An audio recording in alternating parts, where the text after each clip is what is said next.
Good afternoon, ladies and gentlemen. Welcome to ICE's public forum again.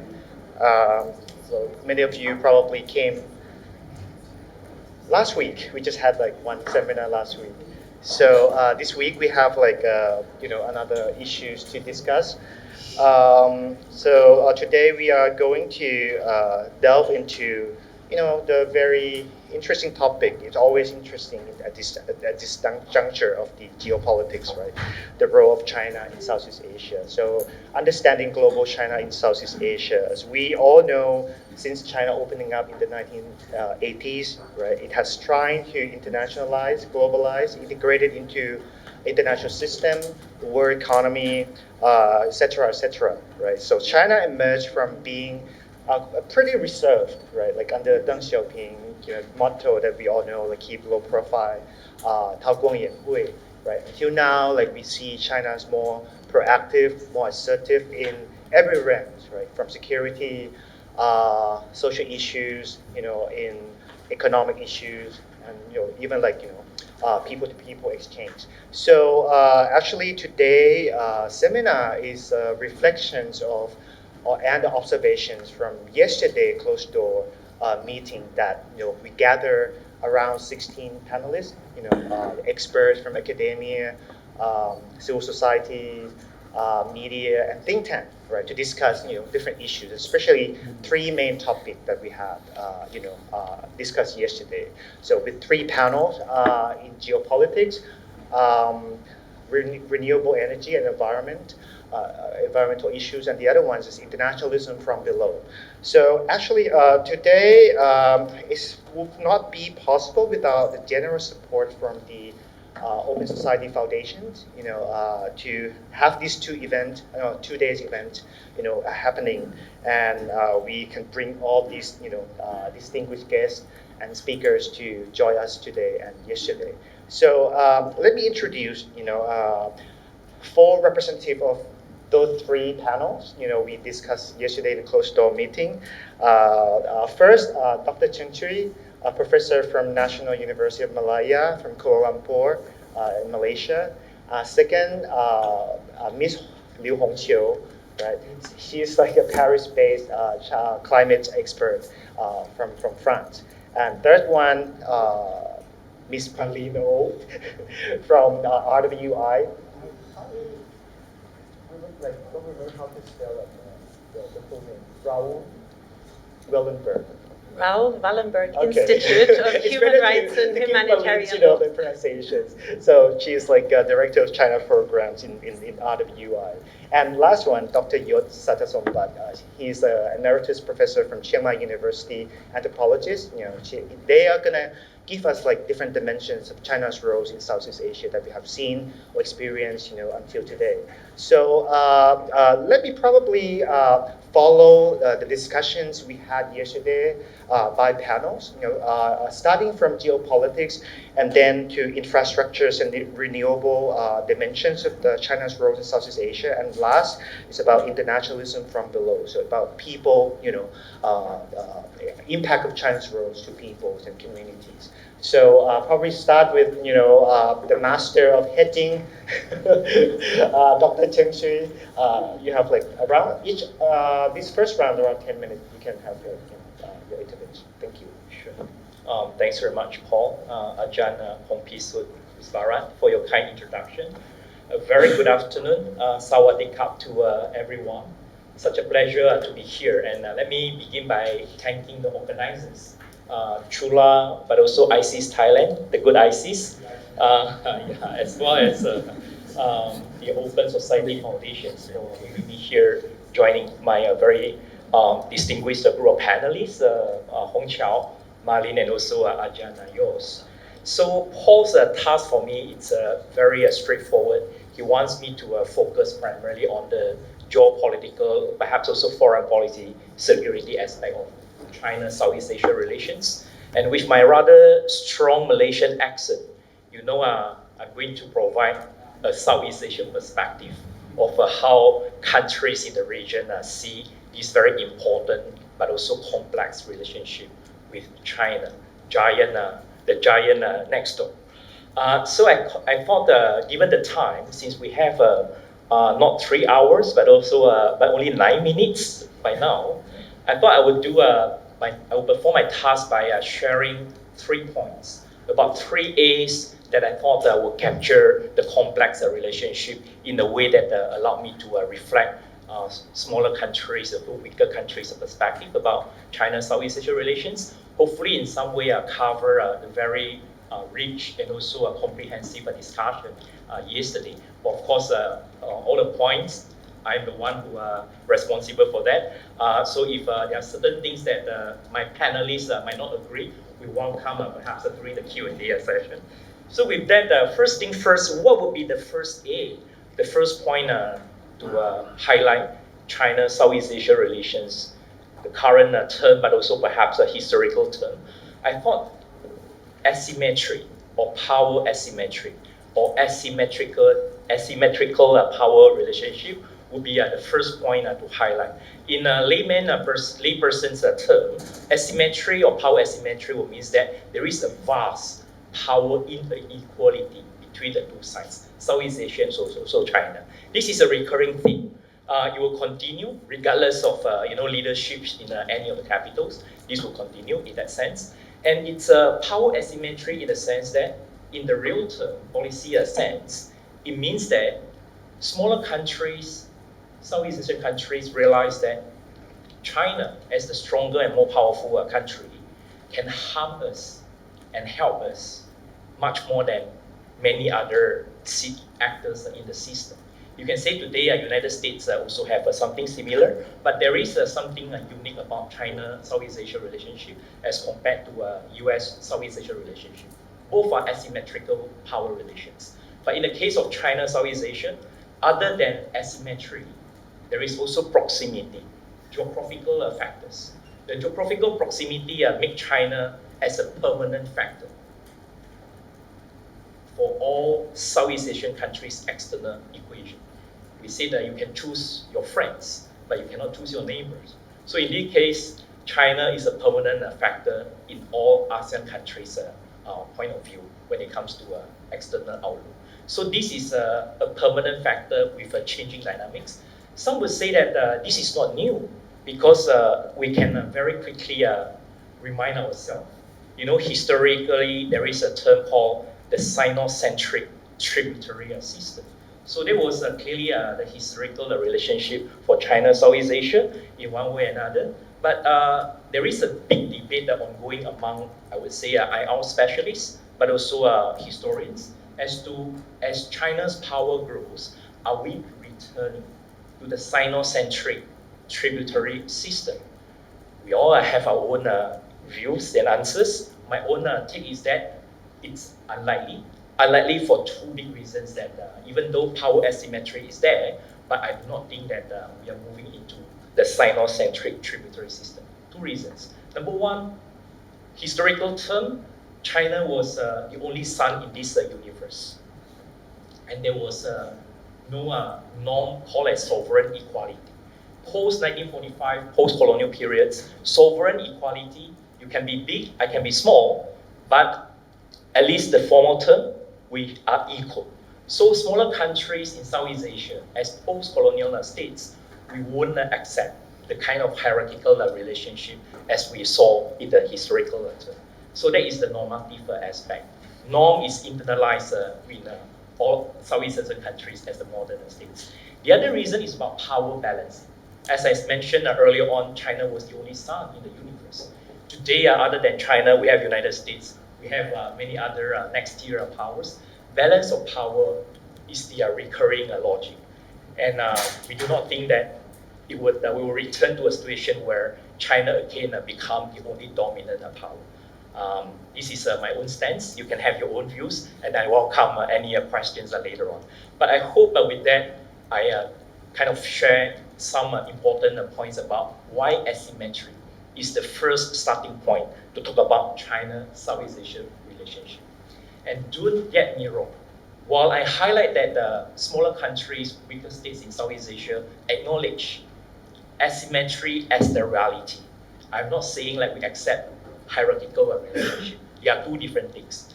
Asymmetry, power gaps is a reality that we might not like it, we'll have to accept it.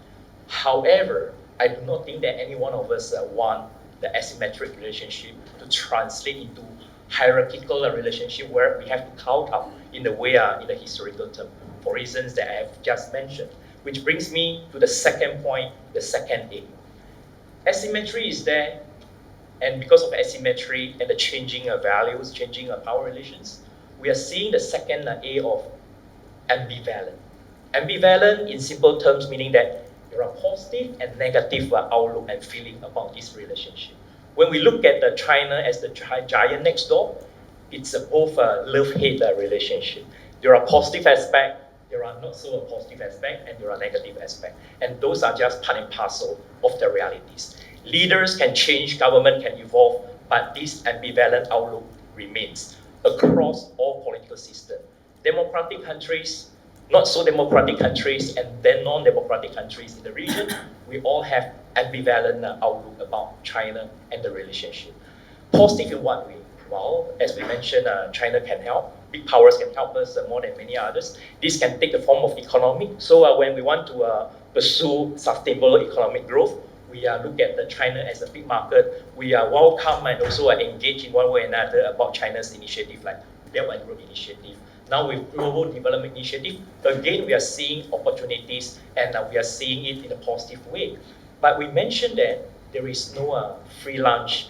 You get something, there will always be some drawbacks and risks to follow. Challenges come hand in hand with opportunities. So economic interdependence has another side, economic potential, economic overdependence.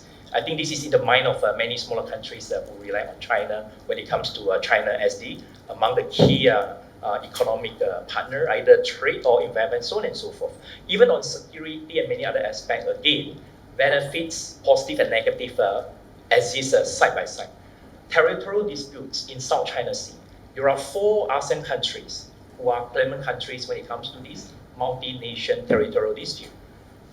Philippines, Vietnam, Malaysia, Brunei, and to some extent Indonesia. Even though Indonesia is not a claimant country, but it is a literal state that see China as a potential challenges. They might undermine their maritime and also sovereign interests over the sea, the Natuna Sea, and having in mind. So those are potential challenges, and China's action did not help. China has become more assertive and even aggressive in the eyes of smaller countries. Leaders might choose either to talk about it openly or quietly, but the concern and the awareness that China is a different China, I think is quite prevalent across ASEAN capitals, and hence the ambivalent. And of course, not all positive or negative feelings is about intended actions on the part of China. Some are unintended, but when you are big, somehow you would show it, right? And for example, many of us will remember that former Chinese Foreign Minister Yang Jiechi, back in 2010, talked about in the meeting held in Hanoi. He said China is a big country, and the rest, you guys are small countries, and this is just a fact. He said it in a way that reflects how big power, a rising power, with a growing might. And he just said, smaller countries, of course, already are aware of the fact, but when it comes from the mouth of a big power, we know it means that there are many expectations that we might like it, we might not like it, but it all reflect, as I mentioned, the ambivalent. With that, I think we are ready for the third and also the final point. What would be the other A word, right, after asymmetry and ambivalent? I think the third A, which is equally or more important in this current context, is about agency. And agency means that the capacity, the inclination on the part of weaker country or any country to make your own decision rather than being pushed around. You make your own decision based on your own interest calculation rather than being told or bossed around by the powerful actors. So weaker countries in Southeast Asia, as I mentioned, is on the disadvantageous side of the power asymmetry. China is powerful and the gap might be growing. Those are reality. But however, human nature, especially post-colonial countries at the international level, will always have the inclination of you want to be an independent actor. You want to make your own decision. If you do something, it's because of you want it to be, because of it is to your own interest, rather than being pushed around and pressed around. And agency at this level, in the context of Southeast Asia, China, or Southeast Asia, US, and you can add the number of powers, take the form of two levels. One is group level, at the ASEAN collective level as a group. And also, Southeast Asia agency can take the form of individual countries. Individual countries make their own agency in one way or another, depending on their level of capability, depending on what external options they have in order to leverage on the balance of power. One quick example, I know time is running out. We don't have time to go into too much details, but let me just quickly give some examples to illustrate Southeast Asia agency at the ASEAN level, group level, and also perhaps the individual state level. One example about ASEAN agency at the group level, it's a few years ago when China requested, expressed its intention to be the first country as the comprehensive strategic partner of ASEAN as a group. Southeast Asia, ASEAN states exercise some agency by not denying or declining, but delay, right? Delay for some time, and then eventually, when conditions were right for Australia to join, and then the decision was made that ASEAN China and ASEAN Australia were promoted as comprehensive strategic partnership at the same time. This is one indicator that weaker countries can still exercise some agency through the group platform. There are many other examples. Individual countries, and this is where Paul earlier on mentioned about hedging, right? These days I'm learning to talk about hedging without using the word hedging. So what would be the words to replace hedging for perhaps a non-IR context? I would use the term neutrality plus. Hedging in the current context, 21st century, as US-China rivalry intensifies, smaller countries, weaker countries, non-big powers in Southeast Asia and elsewhere in the global south, we are all, almost all, there are exceptions, almost all pursuing what I call as neutrality plus. Neutrality meaning that you have two or more powers are competing, but you are neutral, meaning that you are not taking sides one with one against the other. That's what neutrality. Plus meaning what? Plus meaning this neutrality takes place in active form, in inclusive form, and in adaptive form. If non-alignment neutrality is taking place in negative form or passive or reactive, that is not hedging, that is not the one we are seeing at the moment. Smaller countries, when they emphasize that they are not taking sides, they are not doing that passive. They are doing that, as I said, active. They make things happen. They are trying to engage more rather than fewer actors in order to constrain China without evolving into containment. So that is a very prudent and active agency. But we also make it a point, as I said, to make it inclusive. Inclusive meaning what? We all want to diversify relationship, economic relationship. We embrace, partner with China on Belt and Road, but we welcome. Many of us chose to join US IPEF, even though IPEF is not TPP, no market access, but we still decide to go there. And when EU as a group launched Global Gateway, we said the more the merrier. And Japan, South Korea are all part and parcel of the partners when it comes to Southeast Asia's inclusive diversification approach. Finally, it's adaptive. Adaptive in the sense that no policy remains static. You adjust. How active, how many times you need to say no and how many times you need to say yes. You adjust, you adapt according to the changing conditions. As US-China rivalry becomes even more confrontational, more profound, and more unpredictable, Southeast Asian countries are trying to assert their agency by pursuing the more active, more inclusive, and adaptive policy vis-a-vis not just China, but also the powers that are in the backdrop. With that, I thank your attention, and I will stop here. Thank you very much. Thank you, Sheng Chui. That's very insightful and very sharp and concise, and we can use this as a background, right, to discuss other dimensions of other panel as well. So the second panel, we discussed further about the China's active role in infrastructure projects in Southeast Asia, and like in this global agenda of renewable agendas, both globally and regionally. So we have seen a lot of Chinese tech companies and like especially EVs in Southeast Asia, and then we talk a lot about this and whether or not this role is beneficial to the regions, or what kind of awareness that we have to bear in mind, right? So Hongxiu will help us explain, what we discussed and express your thought about this. Thank you. Hi, thank you very much, Paul, for the very nice introduction, and for Professor to lay out the framework and for the discussion. So in the past 10 years, I've been working on different projects across the world, tracking China's presence in Africa, in Latin America, in Southeast Asia.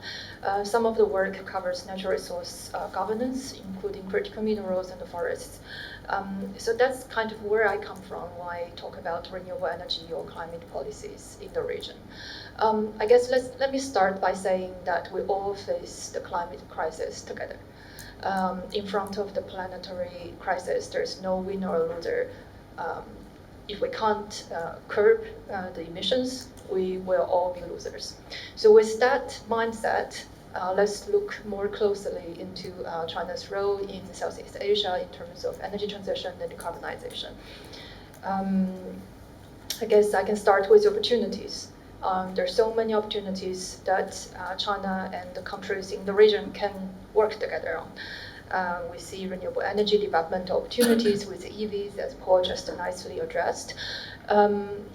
There's also infrastructure opportunities. Of course, I guess later Professor Jos Santasomata, try to pronounce your name, sorry, portray it, will address some of the more comprehensive social political economy of this project.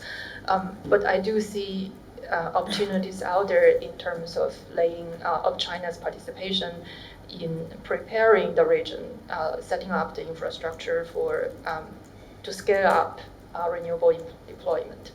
And I guess there's a third opportunity here, which is fossil fuel phase out. China, as you know, consumes over half of the world's coal, and the region itself, altogether, 72% of the power generates from fossil fuels. So on that front, China and other countries in the region share a lot of common challenges in terms of coal phase out and how to really transit from this fossil-obsessed economy to a decarbonized one. And I guess a fourth opportunity I will highlight, as some of other panelists in yesterday's discussion talked about, is adaptation. At very individual micro level, how farmers, for example, from Yunnan province and Guizhou province in Southeast China, can work with organizations in the Mekong River Mekong Delta, to find out solutions to build a more resilient, smart agriculture. And this ties to what we call just transition, which I believe Malin will talk about later. We do see all these opportunities, and we do see, among all the four things that I just talked about, we see more private sector's presence here in renewable energy investment. We see civil society's presence in knowledge sharing and capacity building. We also see probably on coal phase out, there needs to be more state-level conversations and debate and diplomacy. And I guess the fifth cooperation opportunity would be critical minerals, which was repeatedly mentioned in yesterday's panel, actually across 3 panels.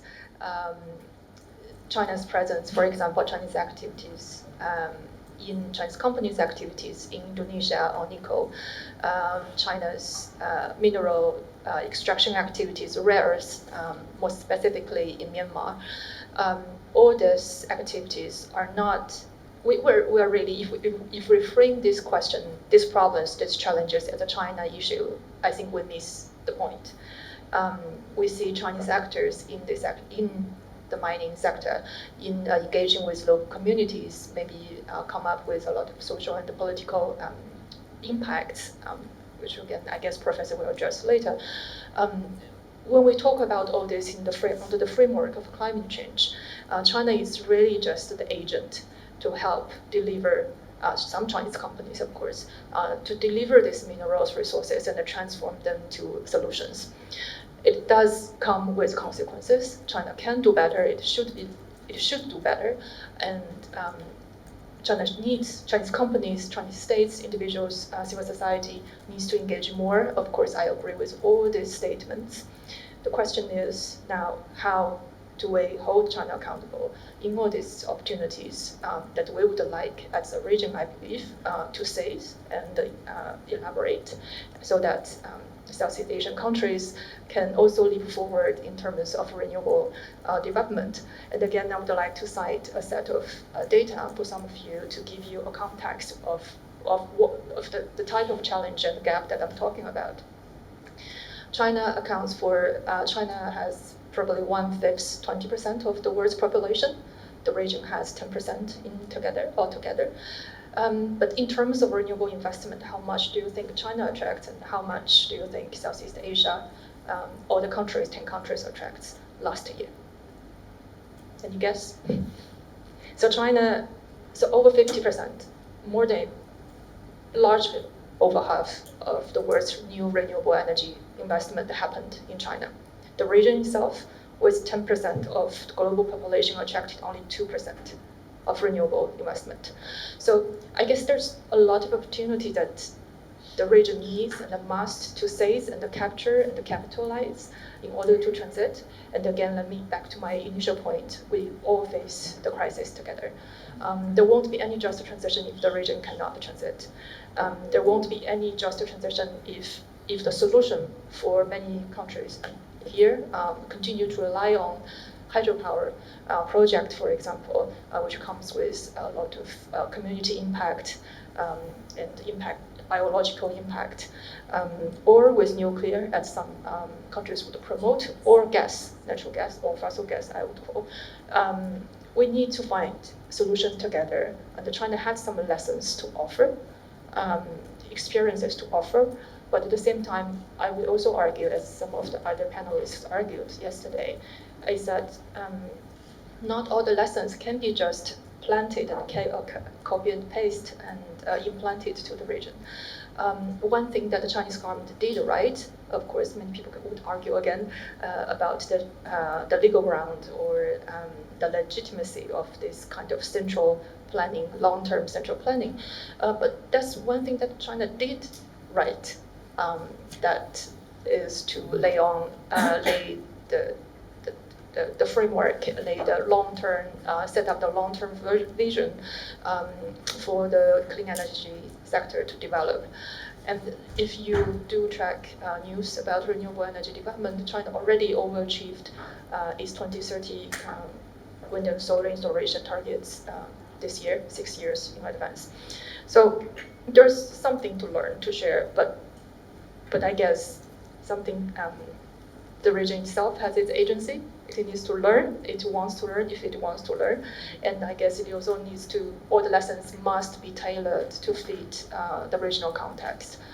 The one thing that is lacking at the moment, as I just shared, is strong political commitment on transition, and strong commitment that will shape and influence the private sector and draw capitals, and also to mediate the investment risk for this project. I guess I'm also running out of time very soon, or have I? I have one. Okay, I do. So I have probably two very quick points to add. One is about narratives.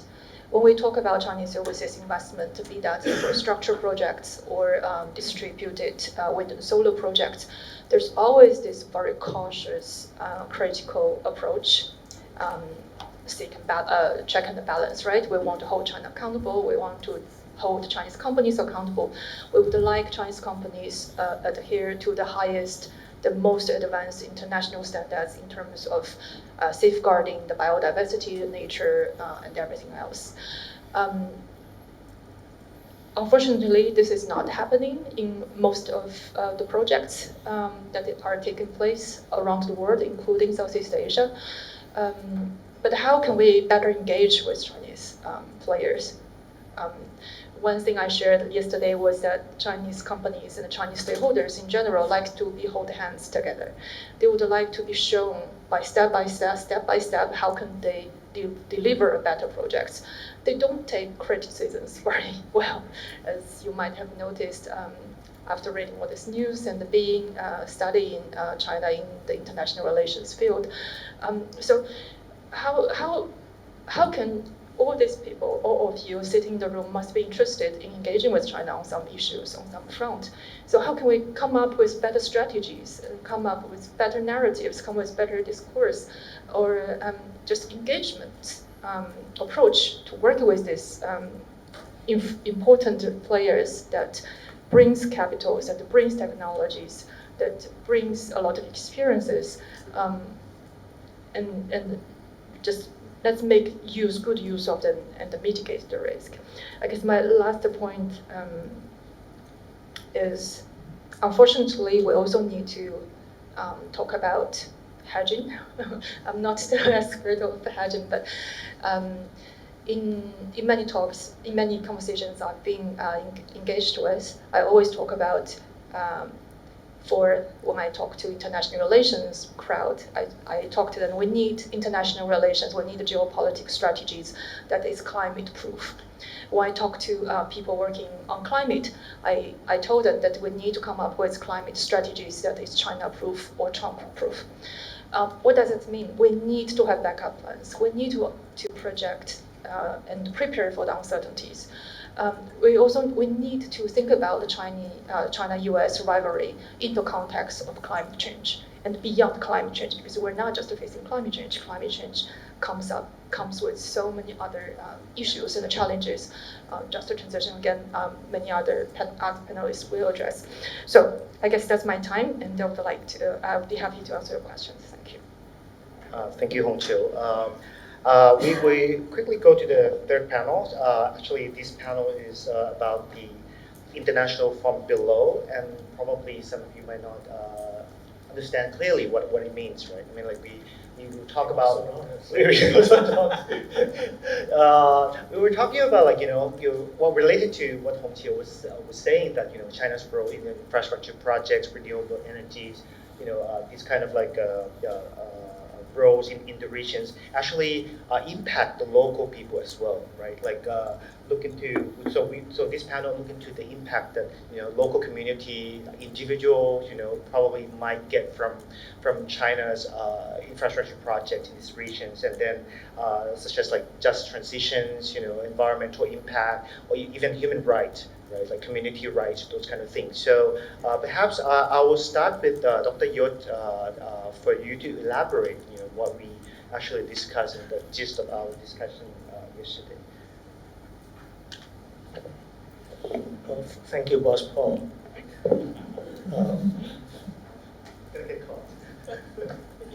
You will get a rest soon. I only have 5 points to share with you today, and I have to go very fast. That's why I spent last night trying to make a PowerPoint so that I could go fast. Otherwise, the share person is very fierce. My first question is, the first point that I would like to share with you is, what is global China?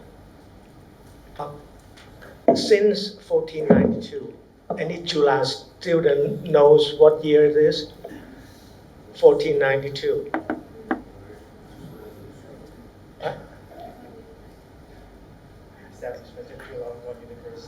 1492.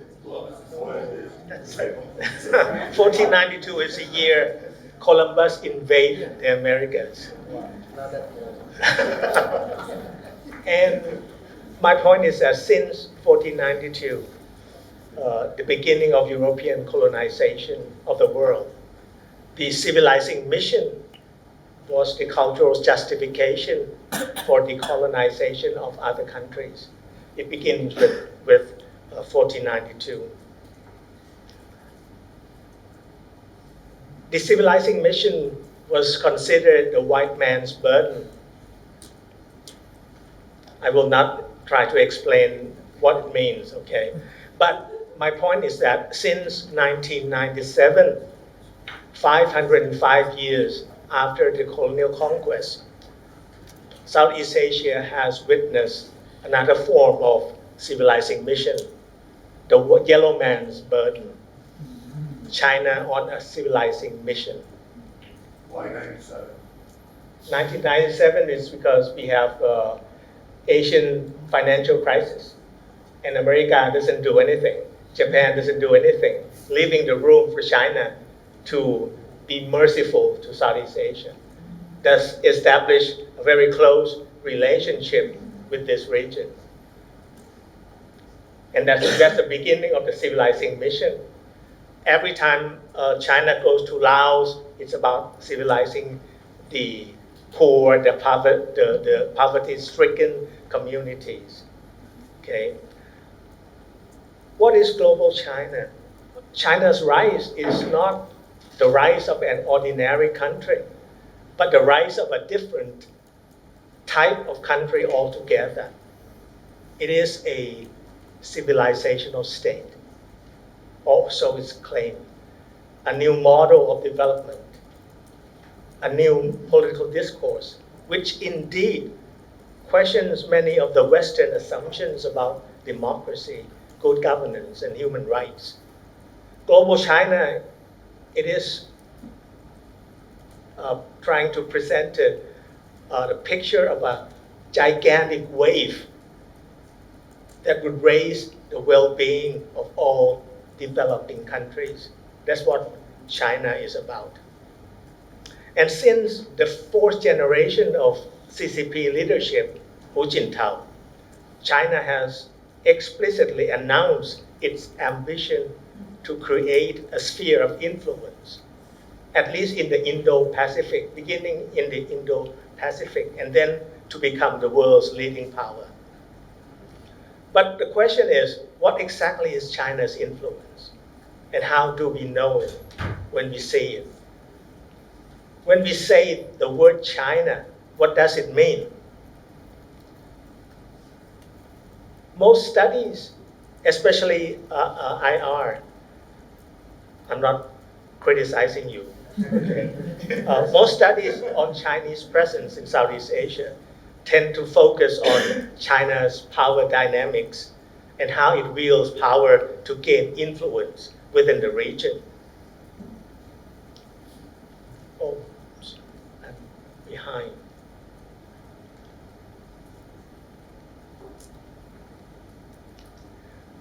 My second point is that we need to go beyond this conventional approach, looking at power dynamics, to explore a wider variety of actors and the intended and unintended outcomes associated with China's presence. We need to take into consideration not only state actors, such as party leaders, diplomatic missions, state-owned enterprise, but also non-state actors that may or may not be closely associated with the Chinese state. These include various forms of Chinese associations, ethnic and clan association, civil society organizations, private business, private sector, and ordinary Chinese citizens who reside in Southeast Asia. In Chiang Mai alone, there's 20,000 registered Chinese bringing the children to study in Chiang Mai International School. Retired Chinese, or even Chinese tourists. We need to take the action of these multiple actors, which can have intended and unintended consequences. For example, we did a study of Singapore Chinese Association, and we find that the Chinese Association in Singapore, and I think it's in Malaysia and in Thailand too, is very active in terms of business recruitment and serving as bridges between local government and Chinese government. So we need to understand the revitalization of ethnic and locality association in this region. We need to understand the growth of new migrants, Pan-China Association, which is very business-like association. We also need to understand the internal reorganization of the existing Chinese organization, and also the flourishing of business associations in Southeast Asia. I think we need to understand all of these actors very, very carefully. My third point is about the China dependency syndrome that I talked about yesterday. In order to explain how global China operates in Southeast Asia, we need to understand this dependency syndrome, because this syndrome is the causes that limit our ability to reimagine society and develop a desirable alternative future that differs from the status quo of the elite and the business tycoons. What I'm saying here is that there is a close alliance, mutual interest, and linkages between China and national tycoons in Southeast Asia. And these common interests and the linkages are the things that shape the policy directions in this region. You look at land concession, special economic zones, mega projects in this area, in Malaysia, in Myanmar, in Laos, in Cambodia, in Thailand. This all come from these linkages between business tycoons and the Chinese government and SOEs.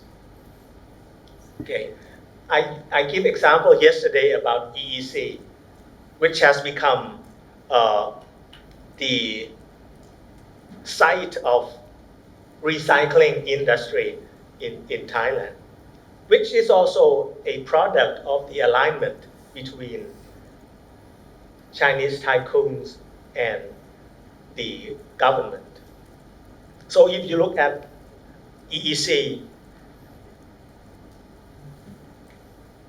and BRI alliance in Thailand, it is this alignment serves to secure waste capitalization under the infrastructure of the Eastern Economic Corridor. And it leads to an exodus of waste material, diverting bad environment away from China, which has shifted its policy toward importing waste into the country, leading to smaller countries like Thailand becoming a dump site, waste basket for China.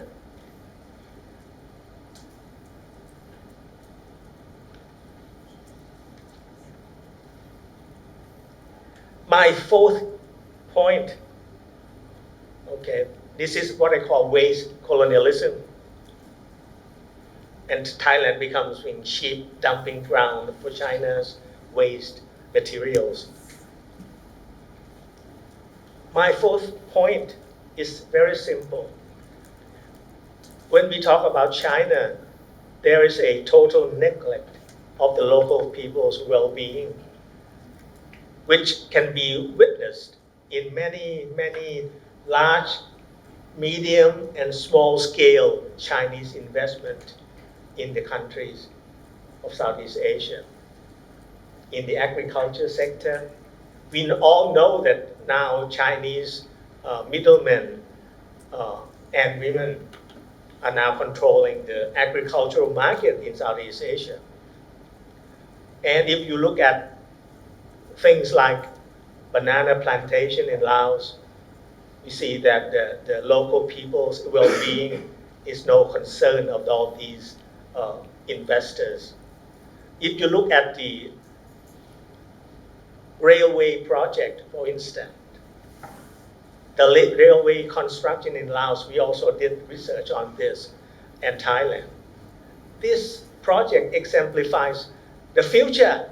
Many people say, oh, we can't wait. Some Thai go to Laos because they want to get on high-speed train before it's done in Thailand. But if you look at the construction site and talk to the people, talk to the little people, you see that there are diverse forms of dispossessions, relocation, displacement, and resistance from the local people.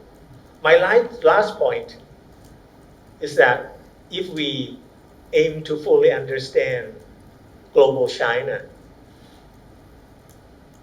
we need ethnographic data collected on the ground, including the voices of the people directly affected by Chinese investment.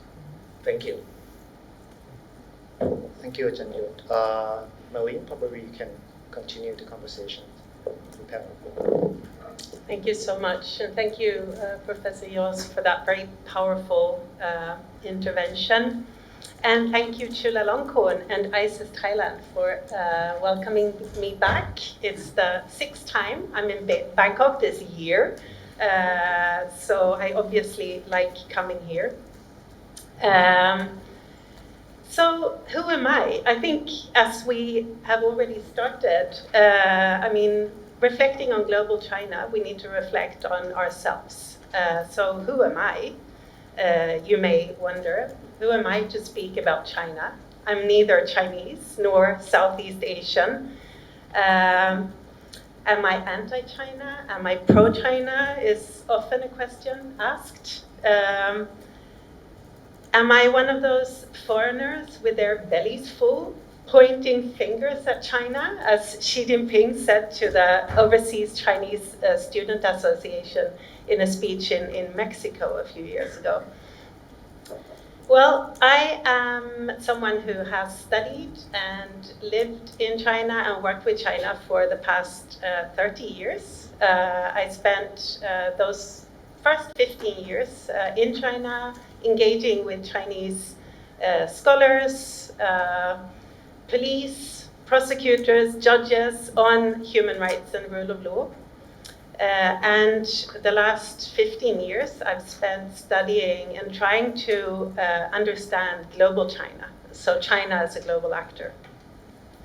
And the reason why we decided to have a session yesterday on internationalism from below, and I'll explain in a moment what we mean by that and why that is an important perspective, is that China is often viewed through a geopolitical, great power competition, macroeconomic lens. And we believe that in order to get a more comprehensive understanding of global China in Southeast Asia, we need to also view it from a grassroots perspective or a people's perspective. So what are China's impacts on the ground, and how is China perceived by local communities? And I want to, just like I did yesterday, I want to quote a really good Chinese academic and writer about why this perspective is so important. And it is precisely because debates about China often lose sight of the people that the debate is supposedly about. So the way Yang Cheng put that in an article a few years ago, to the corporate elite, China is a market to be mined. To the security expert, China is a threat to be addressed. To the politicians and pundits, China is a problem to be solved. But the lives and the well-being of Chinese people affected by the policies, rhetoric, and business deals barely register in these discussions. And I think the same applies equally both to Chinese people and to people here in Southeast Asia. So with that final session yesterday, we wanted to put the focus on the people affected by global China, but also by other foreign direct investment in Southeast Asia. So I'm not an expert on Southeast Asia, but I have some knowledge about China and about engaging with China in a meaningful way, also on the very sensitive and difficult topic of human rights. And in the last couple of years, we have been working together with scholars and NGOs, policymakers around the world on a China in the World program. So we've done regional workshops in Latin America, here in Bangkok just last month. And we're doing our next regional workshop in Nairobi in Africa next year. And then the final one in Stockholm. So we've convened all these different actors to get like a comprehensive perspective on global China and how to also grapple with the green energy transition and make sure that it's both green and just for all. And I would say that a couple of the key lessons that we have drawn so far from these engagements and these regional workshops include that there is a real need to develop tools, analytical frameworks, and methodologies towards understanding and unpacking global China and its multiple actors and stakeholders, rather than producing new data and reports per se. There's also a need to contextualize and situate global China among other great powers, which Professor Jos did as well, and give emphasis to partner country agency in the relationship, just like you did. So we begin by unpacking China. What is China? Well, it's not a monolith, that's often said, but it is a myriad of actors, state and non-state, and institutions. And I would really recommend, for those who are interested in trying to understand global China, I want to recommend Qinghuan Li, Professor Qinghuan Li, her work on global China as a method. And she urges us all to move from policy to analyzing power. So it's not sufficient to merely read about, Chinese policy. What's China's policy on BRI and the greening the BRI, etc. We need to really unpack power and disaggregate and do a power mapping of all the mechanisms, institutions, actors, and interests at play, both in China and in different parts of Southeast Asia. We also need to approach power as a relational concept. And this is following Barnett and Duval, for those interested, and their 4 dimensions of power. So power as a relational concept means an actor's ability to shape the fate, shape the fate and the condition of others. So it's not only about China's power over others, but about what agency and leverage do local actors have to shape their fate. What leverage, for example, do Chinese and local civil society organizations in Southeast Asia have over development outcomes? This is what internationalism from below is about. The initiatives and collaborations that have also resulted in positive social and environmental outcomes.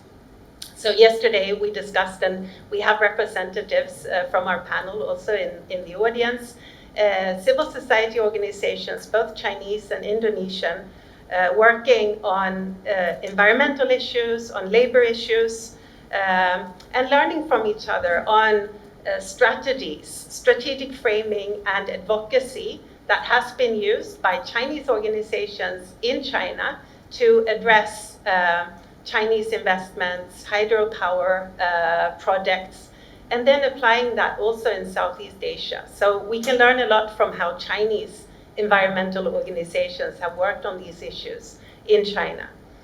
There's also been interesting examples and cases of transnational solidarity among workers, Indonesian workers and Chinese workers. An example that was used yesterday, or a case, was from the nickel industry in Indonesia. And we have representatives from that organizations also in the audience if you want to ask them questions. But I think also my final point is that it's so important to contextualize China in relation to other great powers. We should avoid comparing China to some idealized version of the West and using the so-called liberal or rules-based international order as benchmark. We can't ignore the legacy of Western colonialism when analyzing development in Southeast Asia.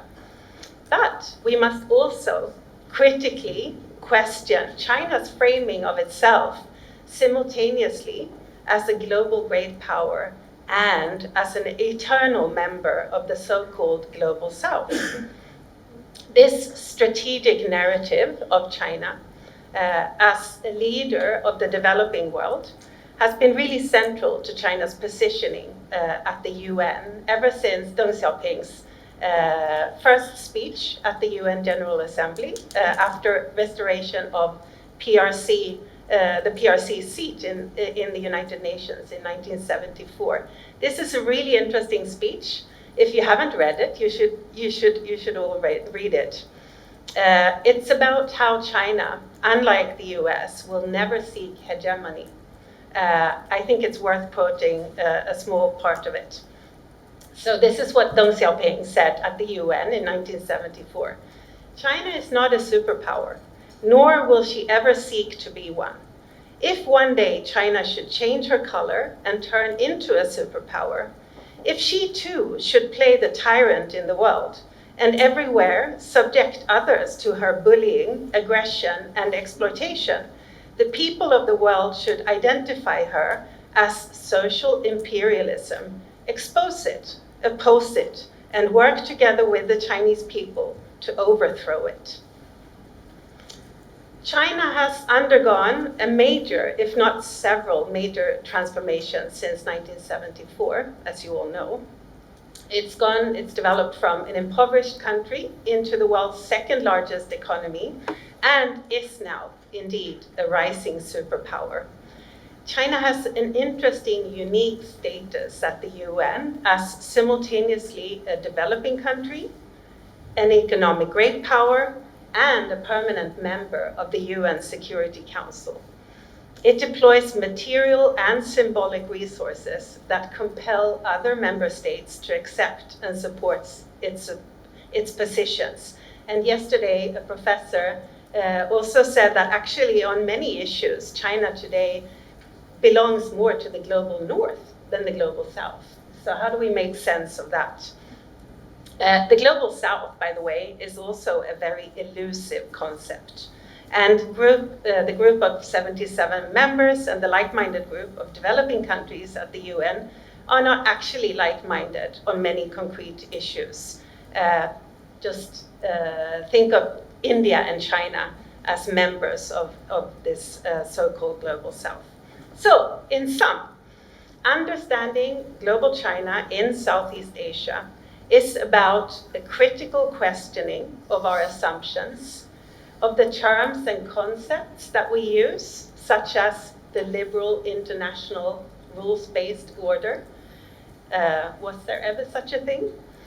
And the importance of viewing the issues from different perspectives, including from below, applying a people-centered, human rights-based, and bottom-up vision of multilateralism. So in order to be able to get our heads around global challenges like the energy transition, and to ensure that it's both just and green, we need to both embrace the opportunities and mitigate the risks presented by China as a global power. And we think that one way of doing that is to build knowledge together, to co-create knowledge about China, and bridge our capacities, both horizontally and vertically, between different networks and communities of practice, between human rights and the environment, government and civil society, academics and practitioners, local actors and global mechanisms and processes, and the global south and the global north. Thank you, Malid. That probably sum up, the gist of our conversations the whole day that we had yesterday. But then now, like one issue that's like struck me, actually it shared across the panel. It's about agencies. A lot of people like to talk about agencies, right? Like in geopolitics, Cheng Chui was talking about as a small state, at least we have agencies that could manage to deal with China within their own capacities. Hong Qie was talking about the abilities of mitigating some of the negative impact by cooperations, engagement between the Southeast Asian actors and the Chinese actors, right? To help bridge understanding and improve the activity, business activities here. And you talk about like even from peoples from below, right? Like they have resistance, they have ability to negotiate with some Chinese actors, and Malin just like talk about agencies as well. So how effective are they, right? I mean, like from the state level, we position ourselves as smaller, and how effective we could shape, the outcome that's favorable to us, in politics side, in business realm, and in people-to-people contact or exchange. Anyone wants to start? Cheng Chui? That's a very good point, Paul, about the agency as an inclination and also a desired outcome. So I think in various writings we emphasize that agency is more an inclination to make our own choice, our autonomous decision, rather than being pushed around. We also mentioned that that inclination might not necessarily translate into desired outcome. There are many factors at work, and this is only realistic because in the real world, there are lots of factors and also unpredictability that are simply beyond any actors. And in the international relations context, I would leave those subnational elements and actors to my fellow panelists. Since my background is international relations, I just use one example to focus on both the inclination but also the realistic assessment about governments or countries' agency. On South China Sea, for example, right? South China Sea, I think claimant countries, littoral states, I think Andrew Mantong is there. Indonesia trying to assert a lot of agency. Like the way that Vietnam, Ha is staring at me, and we also have, we don't have any representative here from Philippines. But we all know that all these claimant countries or littoral states who are concerned about not just China's action, that's one source of danger.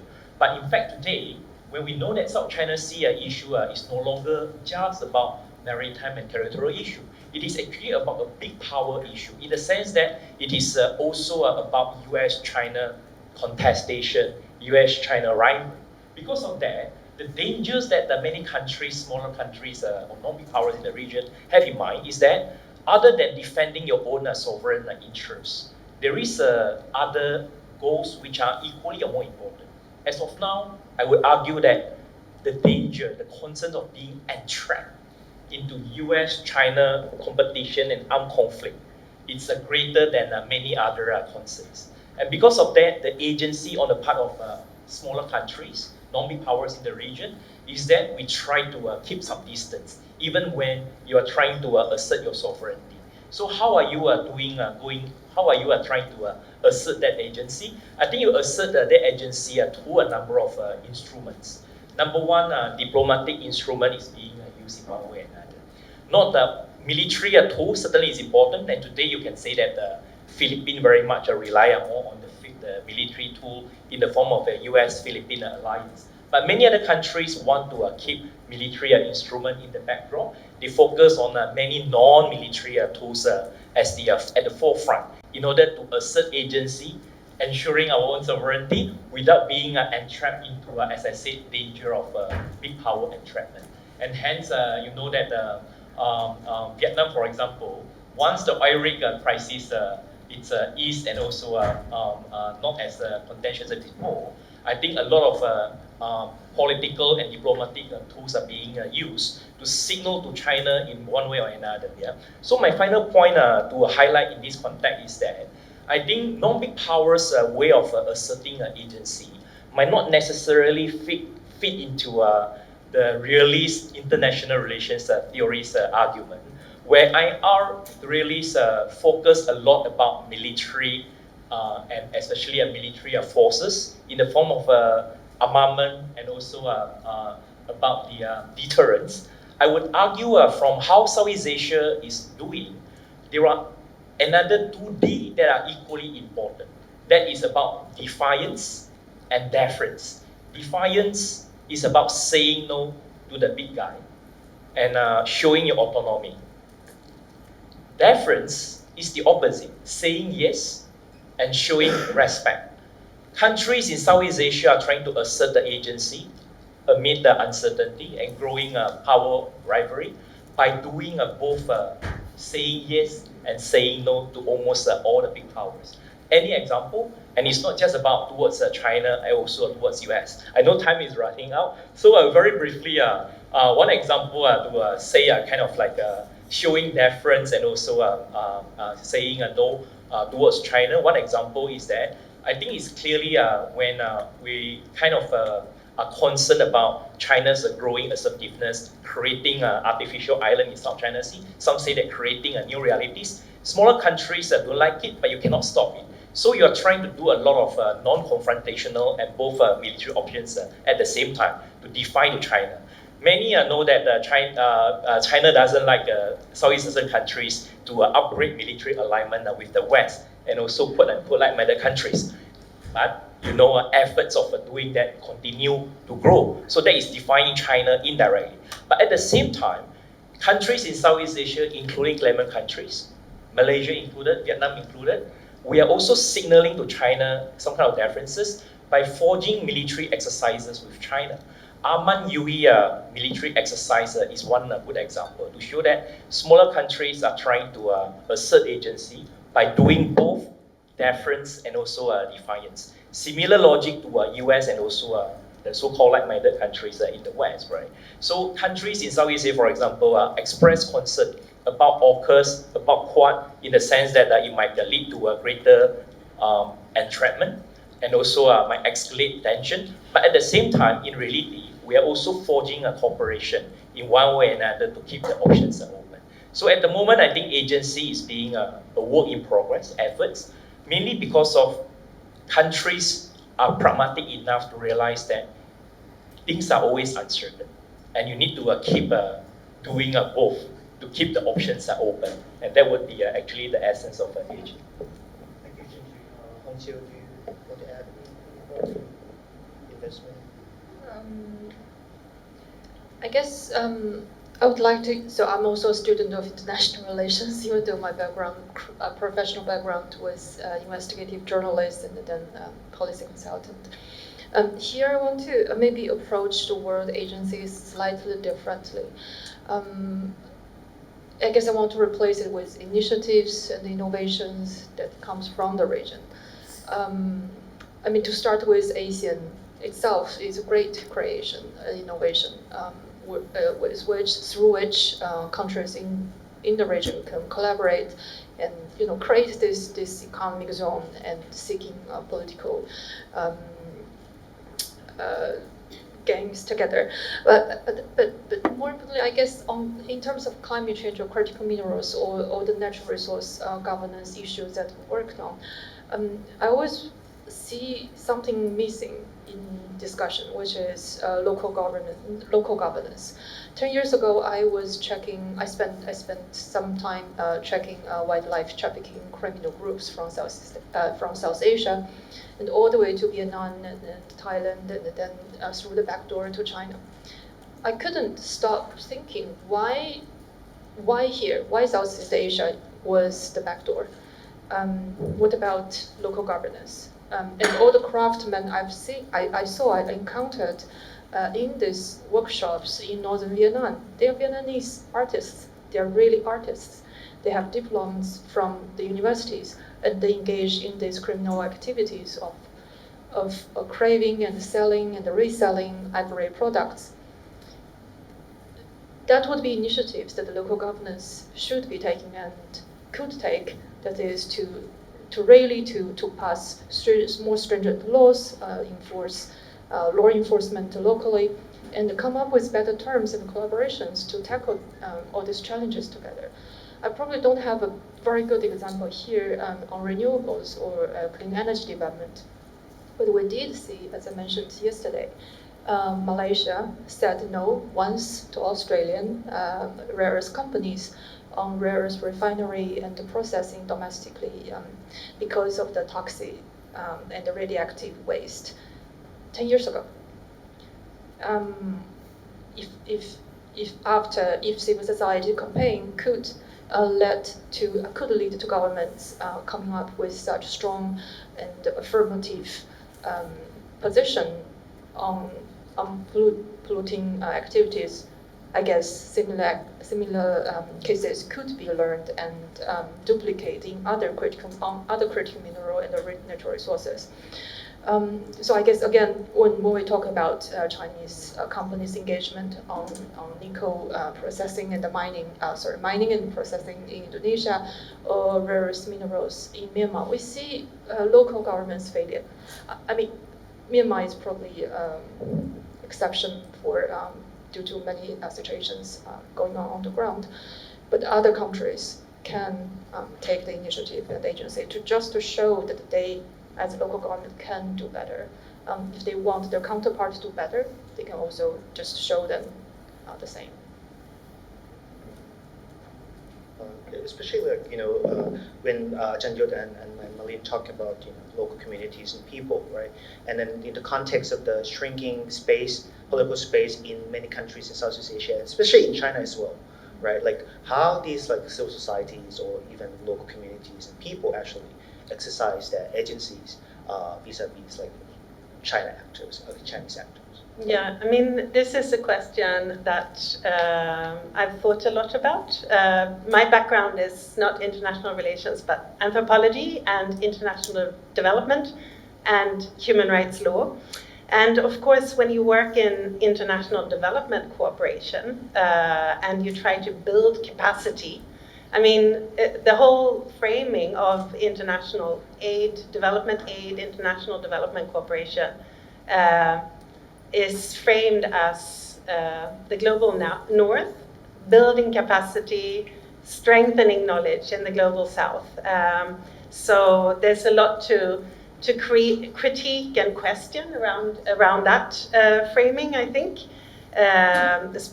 Related also to what you talked about, the West's sort of civilizing mission. There is a tradition of that also in development and human rights, the West civilizing the rest. But also when we think about agency and human rights and advocacy and how can we sort of promote human rights in also very politically repressive contexts, such as China, we often think of China and other similar political contexts in very binary terms. So we think of victims and oppressors. And I think there's many, many examples of much more complex I mean, the way things, how do people in China actually affect policies and laws, and there's lots of examples of that. Even now, when China has really, I mean, the space that was there when I was based in Beijing for many years, there was more space for academic freedom, for independent journalism, for civil society organizations, even on contentious political issues like human rights and constitutionalism and feminism. That space has not just shrunk, but really closed during the past few years. But I know that even now, there are a lot of, I mean, organizations and people finding ways to promote human rights and rule of law. So I think let's not think about human rights and China in those binary terms of oppressors and victims. Likewise, when we think about agency in Southeast Asia, yeah. Well, I would like to add that there is a very big misconception when we talk about local agencies. When people rise up and protest, sometimes we tend to think of resistance as rejection and opposition. And we need to redirect our attention to understand that in line with agency, meaning of agency, resistance means negotiation. And if it could be done in a peaceful way, this is a more positive way to do that. But more often, when we talk about local resistance, most often they fail. But I will point out to you that there are also very significant success case. Yesterday I talked about reef blasting in the Mekong, where the local people have been able to stop the blasting on the Burma side, and it's not done in the Thai side. We have case of Lat Pradong copper mining in Myanmar. We have case of Min Son Dam in Sarawin in the current state, which is being able to resist the Chinese investment. But all of these cases are done not only by the local people alone. That is the key word. There is a partnership. In case of the Mekong reef blasting, they have strong partnership with IUCN, universities, foreign universities, Melbourne universities come and study the biodiversity in the Mekong rivers and support the movement of the people. So when we talk about agencies, it's about cooperation, it's about networking and cooperation. We need to think in a positive way. Thank you. We have like around 5 to 10 minutes to probably like one of the issues that Malene was mentioning and actually echoed yesterday is about discourse power, right? Like China is trying to tell the story well, right, about itself, you know, in the world, in Southeast Asia, and how has it been working? I mean, like, of course, like you give us the Deng Xiaoping speech, right? That looks like probably that could be attractive to a lot of small countries. But currently, the current leadership in China, would that anti-hegemonic and discourse power of China would be working as 30 years ago when Deng Xiaoping was like the leaders in China? Yeah, I mean, this is another concept that one should know about if you're interested in China and how China operates on the global scene and at the UN. So ever since Xi Jinping came to power in 2012, He's been on a mission to break what he describes as Western hegemony and to strengthen China's global discourse power, Huayuquan. And this, I mean, is done in many different ways, not just by redefining these terms terms such as democracy, human rights. China now calls itself, in the most recent white paper, the world's most genuine and effective democracy. China has developed a whole universe around human rights with Chinese characteristics. So it's both about redefining what these terms mean, and also about introducing China-led global initiatives and for China to have a larger say at the UN and in shaping the norms and principles that underpin the international order.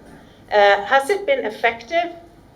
I think in some countries it has been, and I think at the UN it certainly has been, partly because, not necessarily because we all believe and feel that China is the most genuine and effective democracy, but also because China uses material resources, not just symbolic resources and not just words, but also Chinese investments, loans, etc., to persuade and compel other UN member states to take China's position on issues like Xinjiang and Tibet and Hong Kong. And you can actually see a direct relationship there. China is very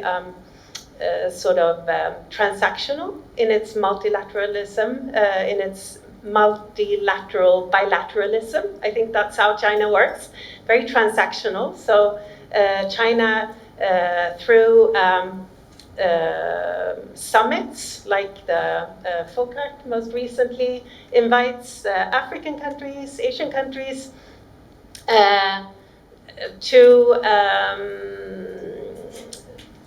sort of in return for China's gifts in the form of aid and loans, to expect reciprocity in the form of political support for China on political issues. So, yeah. But I think it's a very mixed picture to what extent China has been successful. And actually, a recent publication where we tried to really measure power shifts at the UN in accordance with Barnett and Duval's 4 power dimensions shows very mixed results of China, that China is still nothing compared to US influence at the UN, for example. In international relations, we have charm offensive that was working well in Southeast Asia. Right? Is this working? Let me use Malaysia's example to illustrate, actually to echo and support what Marlene emphasized and also ended when she talked about the mixed results, right? So I do think that we can use, as I said, Malaysia's perceptions vis-a-vis China, interaction with China on both economic and also non-economic aspect as an example is mixed, right? So the rise of China very much is on the basis of China's rise is good, not just for China. China's rise is good and opportunities, 机遇, for all the neighboring countries and also larger countries within the community, international community. So I think in that sense, Malaysia is one of the first to actually concur by the idea that China's rise is largely beneficial, and we want to grasp the opportunity both economically but also diplomatically. And this is evidenced by Malaysia by 2009 has kind of become China's largest trading partner in ASEAN region, and vice versa. China became Malaysia's largest trading partner. I think in recent years, Vietnam has taken over Malaysia as China's largest economic partner in ASEAN region. So diplomatically, you also see that Malaysia and China, you could see that Malaysia under different leaders, Mahathir 1.0, under the more recent one, have leveraged on China's growing regional clout to push forward a lot of regional goals that both sides see eye to eye. Ajahn, you also talk about Asian financial crisis. We know that ASEAN plus 3 became a reality when Malaysia was the chair of ASEAN in 1997 at the height of Asian financial crisis, largely because of as a reaction of disappointment by US and also the West, right? And then also in large part as earlier on in 1990s when the Cold War was over, Malaysia tried to promote East Asia economic grouping. It was not successful because of US opposition, but China supported. But in 1997, ASEAN financial crisis paved the way for Asian ASEAN plus 3, as I mentioned. Then 2005, it was the East Asia Summit. Those are examples of Malaysia, just like many other smaller countries in the region. We see China's rise positively. We buy into the narrative that China's rise, even though create some uncertainty, some concerns over the long run, but here and now does provide a lot of diplomatic but also developmental opportunities, which is evident again by how these countries more or less embrace Belt and Road in a very positive way. One more example on the economic front, Belt and Road Initiative. Many remember that when Mahathir came back to power 2018, one of the first things that he did was to suspend ECRL, East Coast Railing, and 2 other pipeline projects in Malaysia. So that is a form of defiance, telling China that even though we see the benefits, but there are certain arrangements that are not helpful for locally and nationally. People are not happy. Malaysia is a democratic country. So Malaysia, as a weaker country, requested for renegotiation. I think on that regard, we need to give credits to China because China has many projects all over the world. If every partnering country are requested for renegotiation, they will open the floodgate. But in that case, China actually agreed on the part of Malaysia's request. And to a large extent, I think the diplomatic skills on the part of Malaysia helped as well. Because why? Mahathir defied and deferred at the same time. When he said that when he suspended those 3 projects, but those 3 are out of many China-related projects. He did not say that we push back all China projects, right? That's one.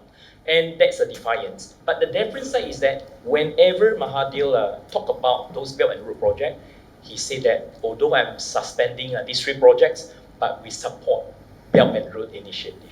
We welcome more Chinese development. So that shows a very pragmatic approach on the part of weaker countries. We buy into the idea, but we are also cautious. One more example that is kind of a not so positive, negative aspect on the security issue. As we know, Malaysia, as we mentioned, is one of the clement countries in the region. China's, and bearing in mind what Malim mentioned earlier on, China look for Wang Dao, not Ba Dao, right? Hegemony. But and then there is a notion that China likes to say that China is Yang Da Guo, means that big country with a big heart. This is a part and parcel of China's narrative. Some would say propaganda. So I think by now, with China's growing assertiveness, Southeast Asian countries are not convinced, including Malaysia. And you know Malaysia compared to Philippines and Vietnam have been relatively adopted, very low profile and non-confrontational. But even Malaysia, a friendly country today, are not convinced by the Yang Da Guo or China as a benign power. Leaders will not say it openly, but those in the security establishment within the country know that as China power grows, it might not necessarily be benign to smaller countries. One quick example, and then I will end there, is that China became more aggressive and more assertive over the South China Sea. Some say since 2008, 2009. But for the part of Malaysia, it was really starting from 2013, when China began to make more presence around the Malaysian waters and maritime areas. But largely, perception was still very positive because China only showed presence within Malaysia's water. So Malaysia still managed it in a very stable way. But again, another turning point was 2021. 2021, ironically, on the day the 2 countries, Malaysia and China, were supposed to celebrate 47th anniversary of diplomatic relations, Malaysia was the first to recognize China within the ASEAN region. China flew 16 aircraft near Malaysian waters. So in a way, there was a bigger wake-up call on the part of weaker countries, right? Because why? There is the qualitative change. Earlier on was show of presence, not harming us directly. And 2021, with the 16 aircraft, it become show of force, even though it's not use of force yet, right? So there will be a real test on the future of Malaysia, China, and I would say Southeast Asia, China. There is a talk within IR circle that only China can contain China, in the sense that it is really more about China's action. If China's proof through its action prove that it is a great danger for most of the countries, even friendly, government-friendly countries, then I think the other side would not have to put too much efforts to mobilizing that sentiments. So again, the overall point is that it is at the government level, G2G level, the mixed feeling about China's narrative and all that is certainly a mixed one, both positive and negative. Yeah, sorry. I guess I would like to share some perspective, a very different perspective on the question whether China's telling China stories well has been effective. My short answer is no, because just look at us. China is a neighboring country for many Southeast Asian countries. But our understanding, people's understanding about this country, it's not. We didn't grow that much, right? Everybody that work on China or international relations or any other issues regarding China find it more and more difficult to understand what is going on in China, how Chinese policy is made, how Chinese civil society react.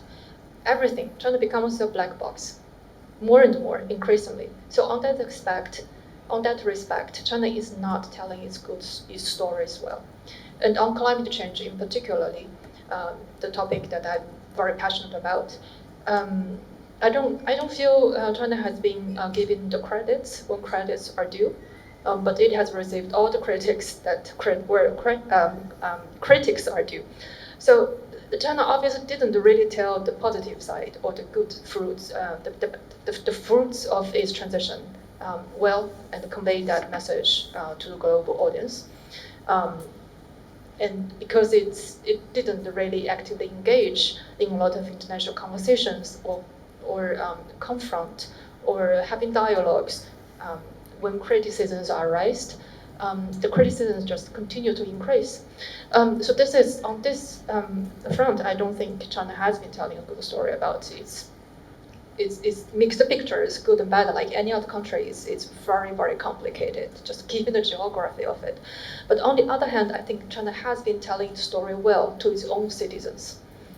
China has been telling very good stories through its own state-owned media and all these giant media industries, social media, through censorship and a lot of other methods to tell China's stories well to its own citizens, painting illusions.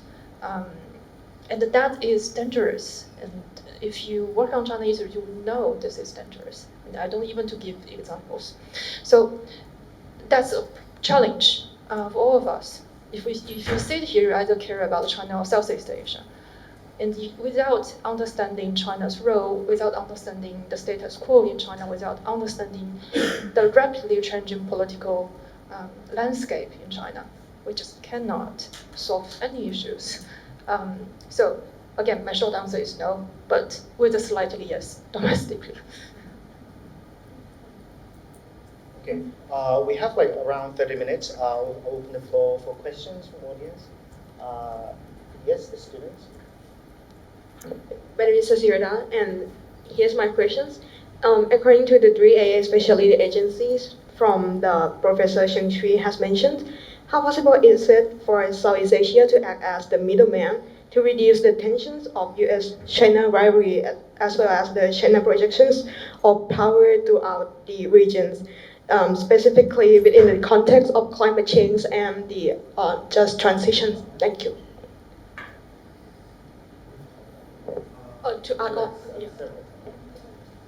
Several questions. Minister Kassitiro. Thank you profoundly to all the panelists. I have no delusion about China bad intention. As a young boy, I did have an audience with the Dalai Lama. He just fled Tibet. And today, every day, I keep on hearing about the Chinese battleships bullying my friends, the Filipinos, and every now and then the Malaysians and the Vietnamese. And now they're trying to stage a sort of a mock isolation of Taiwan. I was a desk officer in the 1970s working on the Southeast Asia Treaty Organization, so I was very anti-China and anti-communist. 1980, I did make a first official visit to China. And now I don't like the presence of the Confucius Institute in many of the countries around here because it's been backed up and supported by the National Front Department of the Communist Party of China. I cannot appease China, the Chinese Communist Party, the sole power in China. But I still retain some hope that all the elites, the leaders of Southeast Asia nations will come back to love their own country, but not to sell their soul, like what the Communist Party of Laos, or the Hun Sen family, or the Tatmadaw of Myanmar, and to a certain extent, the Thai-Chinese conglomerates and the retired generals of Thailand, for them to sell their soul and the country to the Chinese leadership. But I do also retain some hope that the 10 ASEAN will get together and really build up the ASEAN community. I'm surprised that this gathering of ours yesterday and today used the name Southeast Asia, not even a word to the ASEAN. I retain the hope that the 10 of us, 650 million people, will be a force to be reckoned with. And we need to gain the respect from the Chinese leadership. So my question to all the panelists is, do you see that danger forthcoming from the National Front Department of the Communist Party of China? And what would we should do? Thank you. United Front. Thank you. The next gentleman, probably the panelist is going to ask. Okay, good afternoon. My name is Jazrin. I'm a Malaysian student here at Chulalongkorn University. I was previously student of Dr. Quick here. So I have two questions for the panel. One is a bit more personal and another one is based on my research experience. First, my dad worked at the offshore of South China Sea for the past 3 decades, and not only in 2021, but also in the past year, he noticed a lot of Chinese Coast Guard vessels.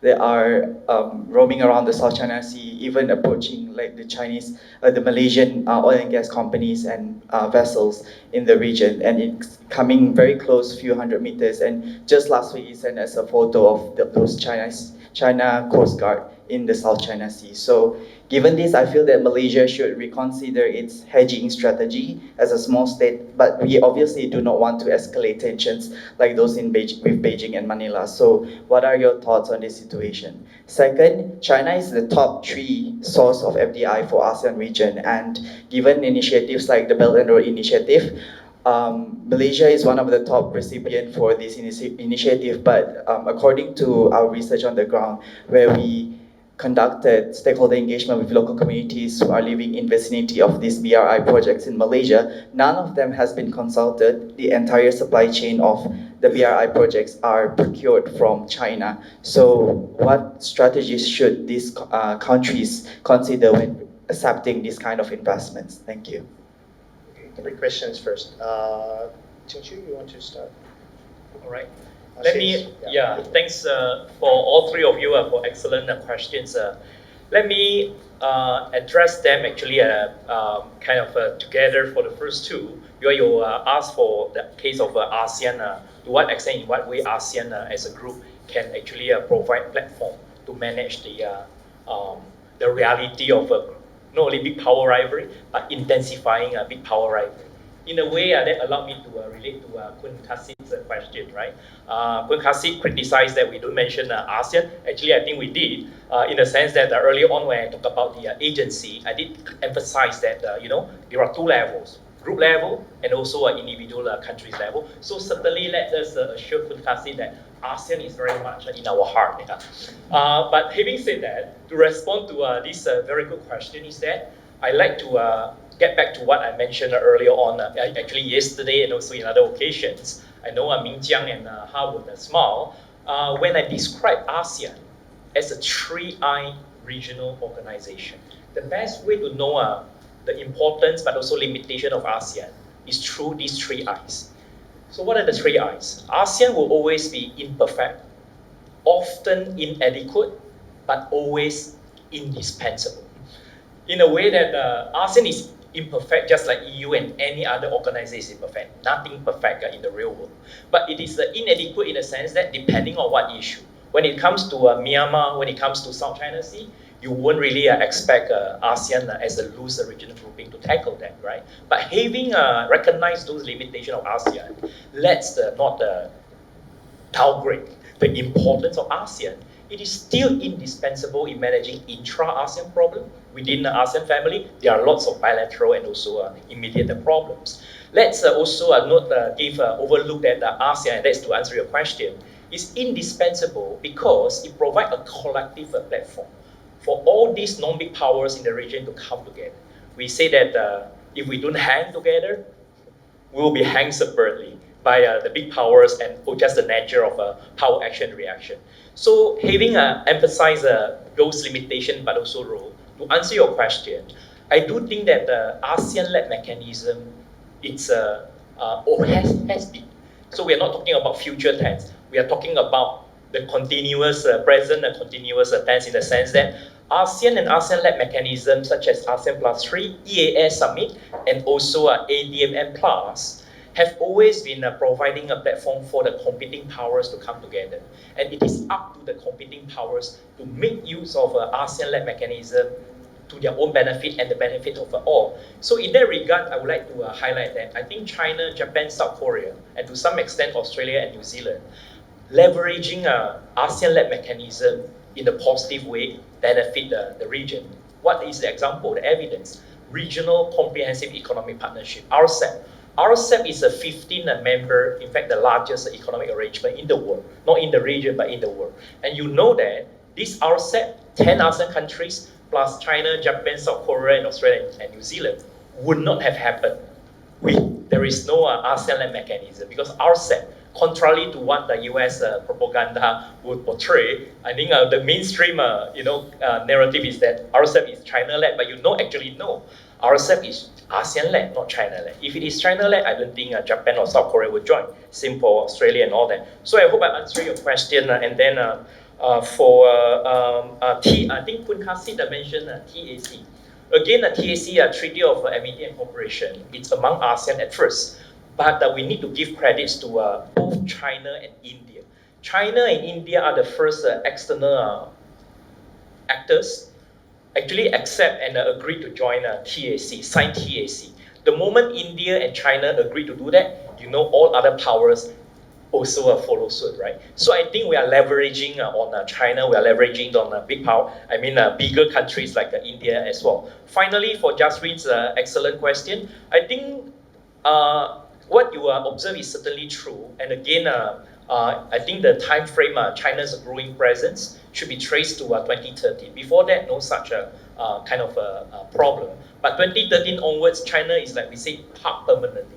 At any single time, there will always be China's Coast Guard, near the water and monitoring what we have been doing. So this is a continuing situation until today. What you observe for the last 2-3 years, in a way, is a continuity. But what is really kind of a new, quote unquote, is you can say the intensity. And also China put more pressure in one way or another. So on the part of smaller countries like Malaysia, should we therefore depart our policy? This is where I would like to emphasize that let's not fall into the binary trap.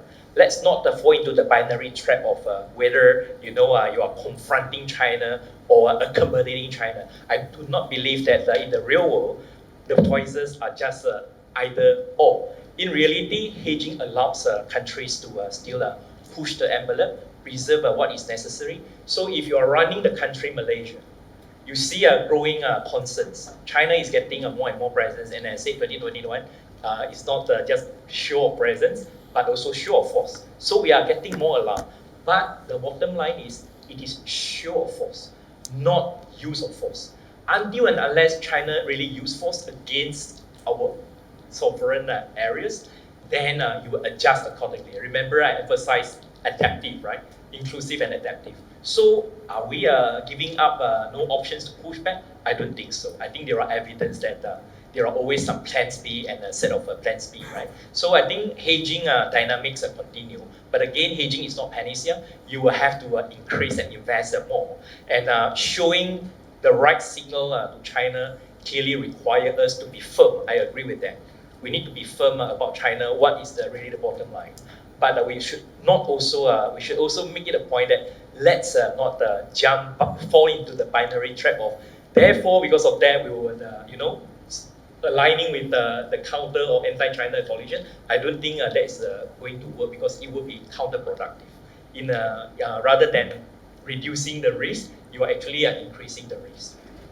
I will stop here. Okay. Any answer from Kunkasit as well, the United Fronts and the role of the... Yeah, please. I can try and respond to that question or comment. I think it is, on the United Front and how China operates to influence and how China uses its compulsory power through various ways, through economic coercion, through influence. I think it's really important to be aware of that and to increase knowledge about that. But I also think it's extremely important to be very, very careful about how we go about this, because I also don't like to be cornered into either anti-China or pro-China camps. I don't think that's a meaningful way of seeing China or of dealing with the issue. I think the US has gone overboard on sort of seeing spice in every Chinese researcher in recent years, and I think there are real risks with that. So I think we need to just follow, in democratic societies, rule of law countries like Sweden, we need to look carefully at what is legitimate, what isn't legitimate. Confucius institutes, they're not illegal, and it's up to all individual universities to decide if they want Confucius institutes on campus, if they want Confucius institutes to fund all the Chinese language teaching at the university, or if we should rather have the Swedish government investing in Chinese language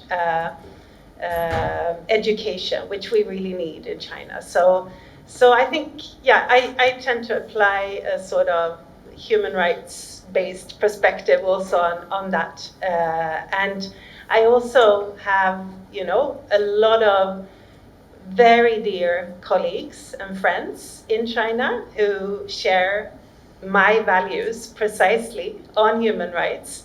And it's awful to see them. These are people who work on human rights, who are lawyers, who are professors, who have spent their whole lives teaching and trying to promote human rights in a very, very difficult environment, then being questioned by Americans about whether they are, if they are communist. And one dear friend in China who is a professor of international human rights law, she attended a conference in Australia a few years ago, a human rights conference, and in the audience, people were like pushing her to be, you know, anti-China, and who are you? Why are you not more critical about human rights in China? And I think that's disrespectful, and I think, yeah, so that's my, so yeah, let's be very, very, I mean, let's increase knowledge about how official China operates, but also let's see each other as human beings, yeah. Do you want to add anything, Kaiser? No, I just wanted to. Okay. Anything from the two of you? Yes. I just want to add to what Sheng Shui said. I don't have any problem with the infatuation with ASEAN, but I think the problem must be tackled with in the country level as well. When we think about the Chinese investment and the feral ecologies it have caused, especially in Thailand, recycling industry, the cadmium scandal we just had months ago, the tax-free online platform from China, and the list goes on and on and on. I think it reflects how weak Thai state is and how weak legal framework and enforcement we have. The lack of transparency, the domination by bureaucratic polity, and corrupted officials. This is something that we need to clean up. And we cannot just blame China, it takes two hands to clap. So we need to do something, and younger generations need to do something. Sorry that my generations have failed you. Thank you. Okay, we running out of time, so this is the first time I can keep time. We have to leave this room by 3:30. So please give a big round of applause to our panelists. Actually, some of the panelists are sitting with the audiences as well. So yesterday, so contributing to our conversation. So thank you again for coming amidst the rainy days. And again, follow us on Twitter and Facebook for the next event. Thank you for coming, and have a good trip back. Thank you very much.